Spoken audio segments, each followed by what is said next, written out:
우. 흔히들 생명의 의미를 살아있는 것은 사명이다라고 해석을 합니다. 생명의 명자가 실제로 명령할 명자이기도 하지요. 생명이 생우로 불리지 않은 것이 참 감사합니다. 살아있는 것은 우연이다 라고 우리는 여기지 않습니다. 생명은 살아있는 것은 사명입니다. 그런 사명을 갖고 살아있는 자들이 엘리야처럼 혜성같이 환하게 비추이며 쓰임받는 인생이 있는가 하면, 또 혜성처럼 밝지는 않지만 한 곳에 박혀 있어 꾸준하게 빛을 내는 북극성처럼 영적인 항해의 길잡이가 되는 인생도 있습니다.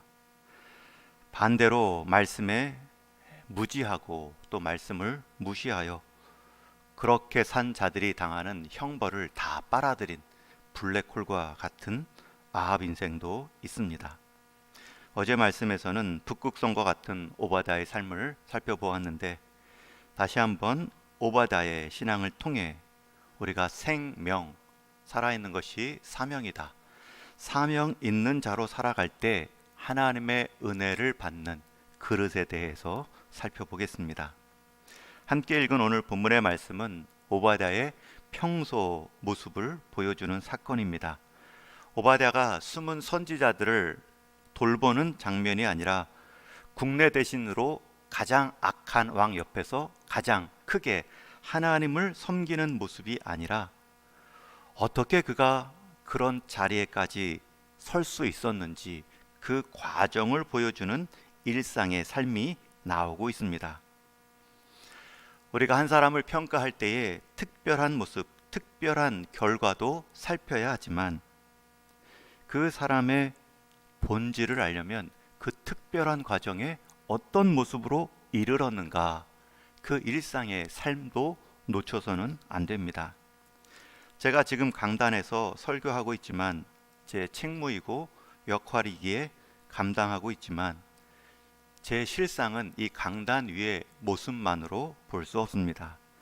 이 강단에 이르기까지 그 말씀을 준비하는 과정, 오히려 말씀을 전하고 강단 아래서의 저의 삶이 실제 제 실상이기 때문이죠.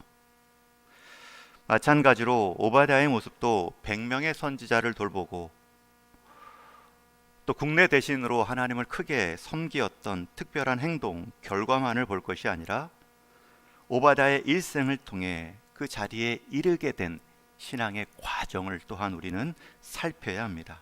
그 내용이 바로 오늘 본문입니다.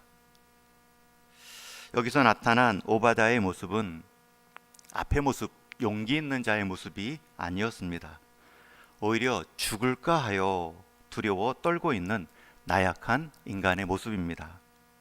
7절 말씀에 보면 오바댜가 아합의 명령을 듣지요.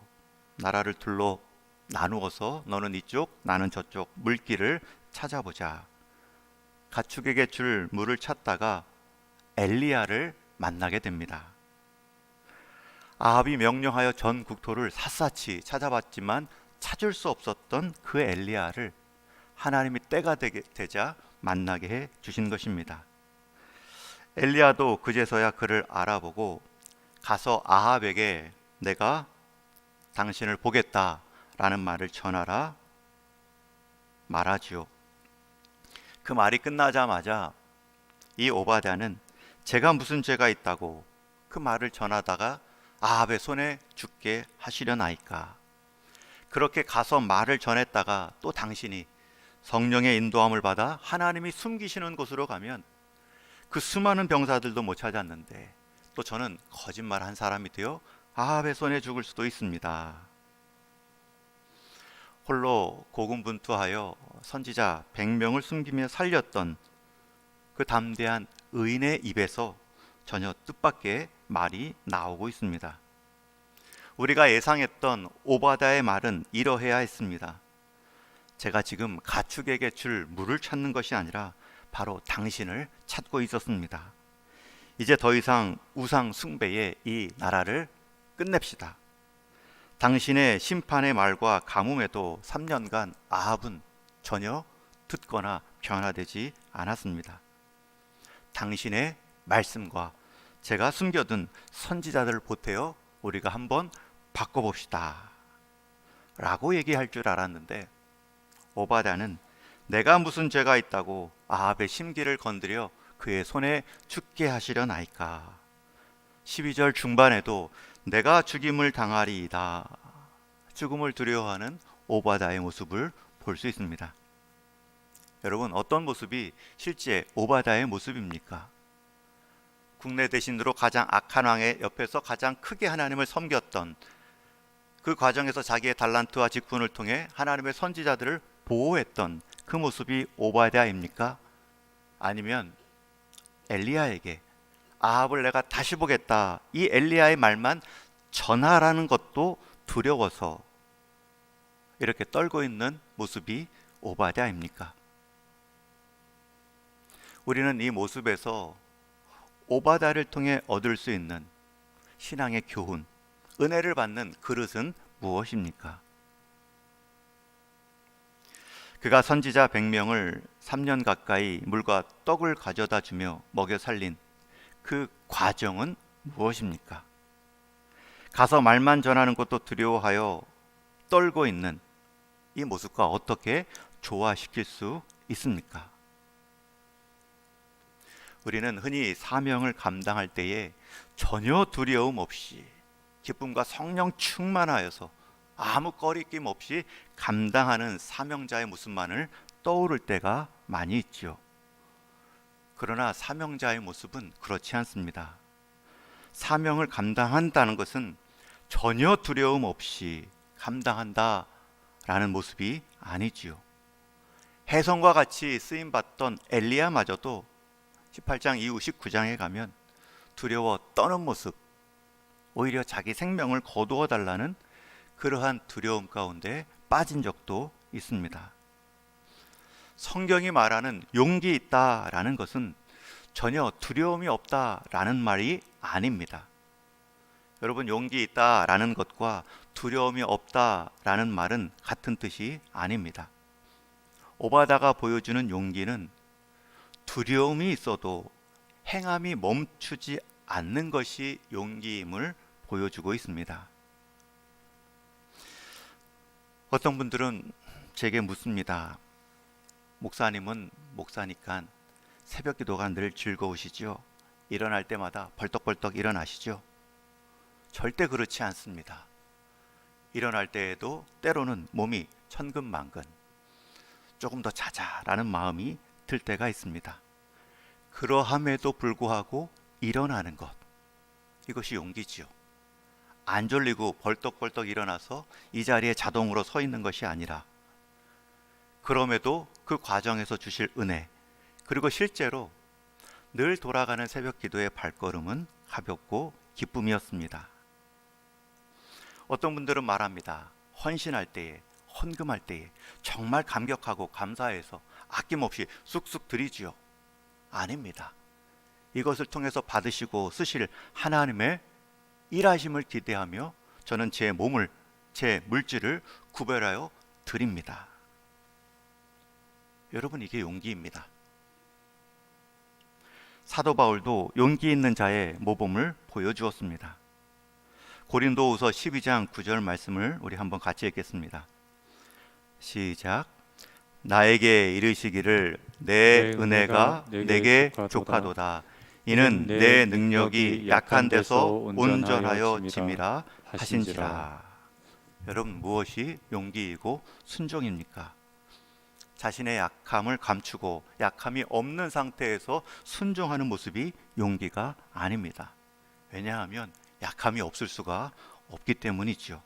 오히려 성도의 용기는 자신의 약함을 인정하고 오히려 그것마저 사용하시는 하나님의 강함을 신뢰하는 것, 그것이 용기입니다. 내 은혜가 내게 족하다. 여러분, 하나님께서 우리에게 은혜를 족하게 주시는 모습은 약함이 전혀 없고 두려움이 전혀 없고 부족함이 전혀 없는 상태가 은혜의 족함이 아닙니다. 약함이 있고 부족함이 있고 실수함이 있어도 그것마저도 사용하시는 더 크신 하나님의 능력을 신뢰하는 것이 은혜입니다. 내 능력은 약한 데서 온전하여집니다. 여러분, 온전하다라는 모습은 약한 것이 없는 모습이 아닙니다. 약함 속에서 능력을 보여주시는 하나님이 온전하시다. 이것을 믿는 것이 우리의 온전함입니다. 우리 성도의 온전함은 약함이 없는 강함이 아니라 약함마저도 사용하시는 하나님의 능력을 신뢰함이 성도의 온전함입니다. 실제로 그렇습니다. 성도는 내 두려움, 내 약함, 내 부족함이 하나도 없어 강해지는 것이 아니라 그것마저도 인정하고 그것마저도 사용하시며 그것을 통해 하나님의 영광을 드러내시는 그 주님께 붙들 때 우리는 강해지는 것입니다. 그래서 우리가 어린 아이들 두려워서 울 때에 울지 마라, 무서워하지 마라, 두려워하지 마라 이렇게 말만 해서는 안 됩니다. 이게 가능하지 않기 때문입니다. 그 대신 자녀가 울고 있으면 오히려 그때는 아빠가 옆에 있다. 아빠가 너를 떠나지 않는다. 그 두려움을 덮어줄 아버지의 임재, 그것을 신뢰케 해주는 것이 필요합니다. 하나님은 가나안 입성을 앞두고 전쟁을 치를 여호수아가 두려워 떨고 있을 때 이런 말씀을 주셨습니다. 내가 내게 명령한 것이 아니냐. 강하고 담대하라. 두려워하지 말며 놀라지 말라. 여기까지만 말씀하시면 안 되지요. 그렇게 할 수 없는 것이 우리 사람이니까요. 그렇기 때문에 내가 어디로 가든지 내 하나님 여호와가 너와 함께 하느니라. 여러분, 이것이 우리의 강함의 이유입니다.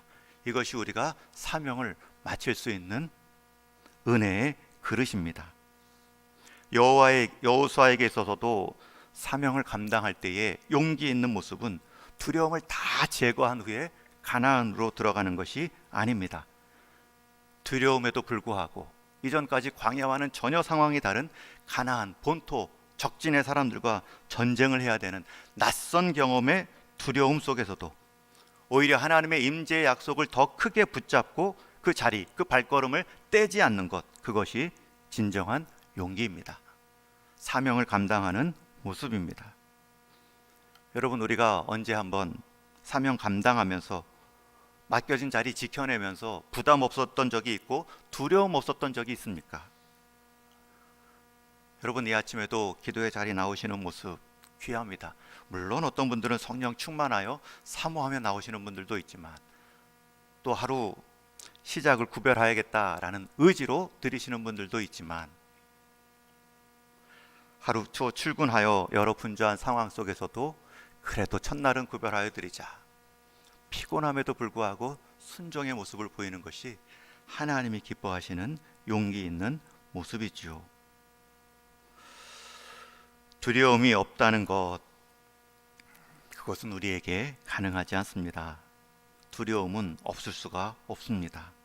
그럼에도 우리가 평안을 말할 수 있는 이유는 우리를 붙잡고 계신 하나님은 두려움보다 크시기 때문입니다. 그변의 말씀은 두려움보다 더 우리에게 크게 다가오기 때문입니다. 오바댜는 아합에게 나 엘리야가 왔다라는 말만 전하라, 이 명령에도 두려워할 만큼 평범한 사람입니다. 그러나 거기서 끝나지 않죠. 오바댜는 두려워했다, 멈췄다, 그게 전부가 아닙니다. 그럼에도 불구하고 그 발걸음을 아합에게로 향합니다. 한 걸음 한 걸음 살아계신 하나님의 엘리야의 말씀을 붙잡고 걸어갑니다. 아합 왕 앞에 섰을 때에도 한마디 한마디 말을 꺼내며 결국 다 전합니다. 여러분, 이게 용기 있는 자의 모습입니다. 내게 주어진 역할 하나에 하루에 한 번씩, 한 번에 한 걸음씩. 오바댜 선지자가 100명을 어떻게 돌볼 수 있었을까? 저는 처음부터 100명을 돌보았다 그렇게 여기지 않습니다. 여기저기 이세벨의 박해 가운데 한 사람 두 사람 피해를 받고 있는 선지자들이 눈에 보입니다. 한 번에 한 명씩, 그러다 10명, 50명, 더 이상 무리를 키우다가는 걸리겠다, 동굴 안에 모시지요. 그러다 또 보입니다. 한 명, 두 명, 10명, 50명, 이번에도 새로운 동굴 가운데 모셔 그들의 사역을 이어가게 돕습니다. 여러분, 그 과정에서도 오바댜는 분명히 떨렸을 것입니다. 그럼에도 한 사람 두 사람을 향한 발걸음을 멈추지 않았습니다. 하나님은 그 떨림의 발걸음 가운데 은혜를 더하셨습니다. 여러분, 하나님은 사명에 순종하는 발걸음 그 위에 은혜를 더해 주십니다. 그 발걸음이 더딜지라도 멈추지 않는 발걸음을 눈여겨 보십니다. 여러분, 신앙은 한 방이 아닙니다. 한 방의 역전, 한 방의 용기, 한 방의 믿음, 너무 한 방만 말하고 좋아하다가 로또 신앙이 될 수도 있습니다. 쉽게 얻은 것 같지만 쉽게 사라지는 신앙입니다. 미국의 찰스 스윈돌 목사님은 설교 중에 성도들에게 이런 질문을 한 적이 있습니다. 여러분, 이것이 무엇일까요? 저는 나이가 들수록 이것이 제 인생에 큰 영향력을 끼치고 있다는 것을 지금 실감합니다. 돈이나 교육이나 외모나 재능도 중요하지만 이런 모든 것들을 더욱 돋보이게 하는 이것이 있습니다. 이것을 통해 한 공동체가 살아나기도 하고 죽기도 하는데, 더 놀라운 것은 우리가 매일 이것을 지금 사용하고 있다는 점입니다. 여러분, 제가 말하는 이것은 무엇입니까? 이 질문과 함께 목사님이 바로 답과 이유를 말합니다. 그것은 바로 삶을 대하는 태도입니다. 제 인생의 모든 내용은 30%가 나에게 직접 일어난 일들로 구성되어 있지만, 나머지 70%는 일어난 그 30%를 내가 어떤 태도로 취했는가에 따라 내 모습이 이루어져 왔음을 알게 되었습니다. 실제로 그렇지요. 30%의 일이 있는데 나머지 70%는 그 일에 대한 태도입니다. 왜 같은 환경, 같은 사건임에도 한 사람은 좌절하여 낙심하는데, 왜 다른 한 사람은 그 동일한 문제와 사건 속에서 자신을 살피는 기회로 삼고 더 성숙한 모습으로, 인격으로 다시 일어서는가? 같은 문제인데 그 문제 자체가 사람에게 직접적인 영향이 될 수 없다는 거지요. 그것을 대하는 태도, 마음가짐. 우리를 주저앉히려는 그 문제 가운데 주저앉을지언정 발걸음을 떼지 않는 그 태도. 왜 베드로는 주님을 배신하고 3번이나 등을 돌리고 부인했음에도 다시 제자의 자리를 굳건히 지키는 쓰임받는 일꾼이 되었고, 왜 유다는 한 번 주님을 배신했는데 그저 후회만 하고 스스로 생을 마감하는 모습으로 끝이 났을까?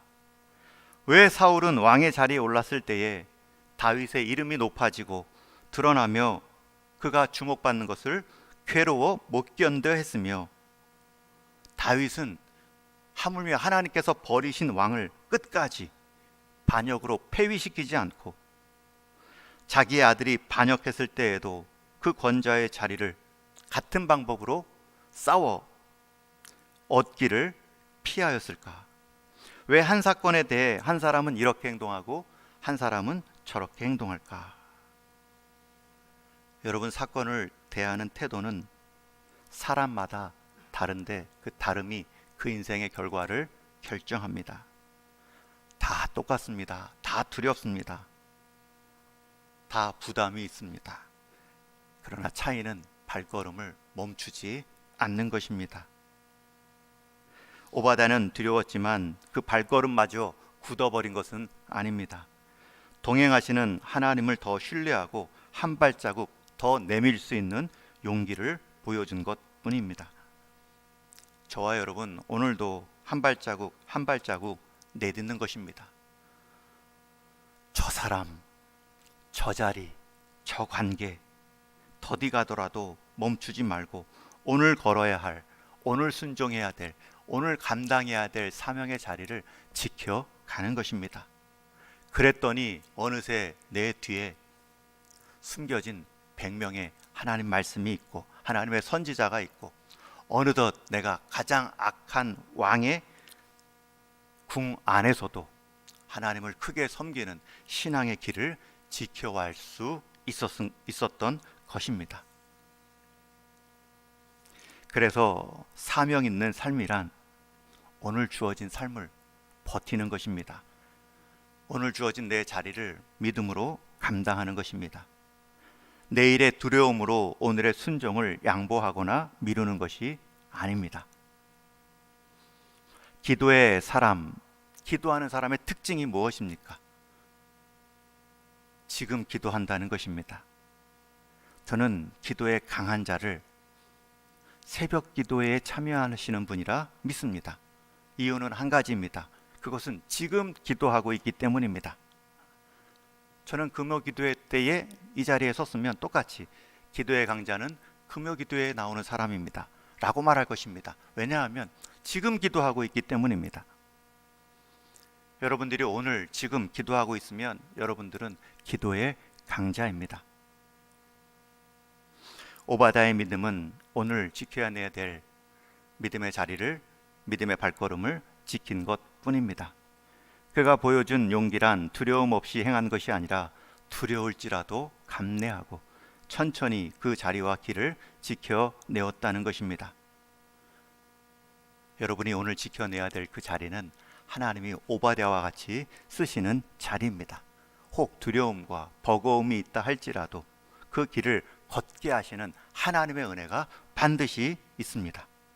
그러니 여러분 사명을 선택하시고 사명을 주신 두려움 속에 발걸음을 선택하시고 그 길을 인도하시고 내주시는 하나님을 선택하시고 그 결과를 하나님께로부터 얻는 우리 동인의 성도 되기를 주님의 이름으로 축원합니다. 저와 여러분 오늘도 두려움이, 어두움이, 부담감이 있을 수 있습니다. 더듬어 갈지언정 두려움을 감내하는 용기인 하나님을 계속 꾸준히 신뢰하며 걸을 수 있는, 그리하여 이곳에 하나님의 은혜가 임했구나 경험하는 삶의 그릇이 있기를